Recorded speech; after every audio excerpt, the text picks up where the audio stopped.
अमेरिकी चुनाव में जीत के बाद नए निर्वाचित राष्ट्रपति डोनाल्ड ट्रंप ने रूस यूक्रेन की जंग के बीच रूस के राष्ट्रपति व्लादिमीर पुतिन से बातचीत की, जिससे यह माना जा रहा है कि तकरीबन 33 महीनों से चले आ रहे युद्ध को बंद करने पर चर्चा हुई होगी।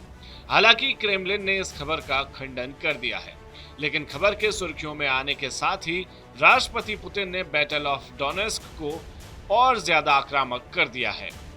पूर्वी यूक्रेन के कई शहरों पर हमले तेज कर दिए गए हैं। वहीं पुतिन ने समझौते से पहले यूक्रेन के खिलाफ एक रणनीति बनाई है। ट्रंप की जीत के साथ जैसी आशंका यूरोपीय देशों और अमेरिका के डेमोक्रेट्स ने जताई थी, वो अब सच होने की तरफ बढ़ती दिख रही है।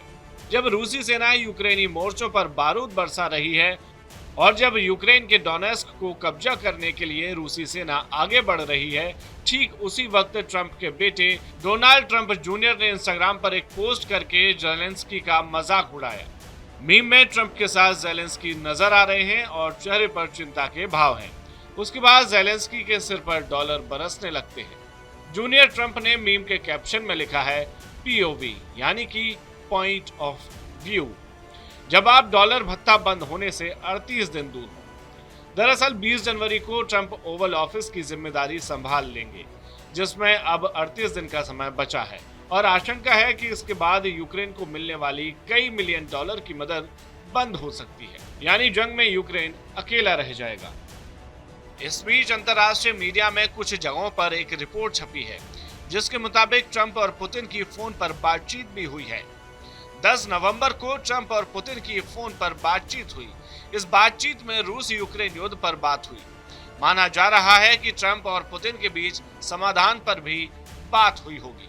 तो क्या यूक्रेन युद्ध विराम का ब्लूप्रिंट पुतिन और ट्रंप के बीच तय हो चुका है?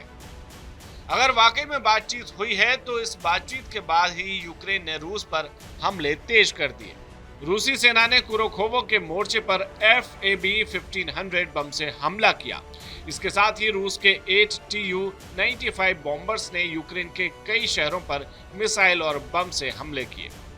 रूसी सेना ने एक बार फिर से ओडेसा पर बारूद बरसाया। रूस की MiG-31 स्क्वाड्रन ने भी यूक्रेनी शहरों पर हवाई हमले किए।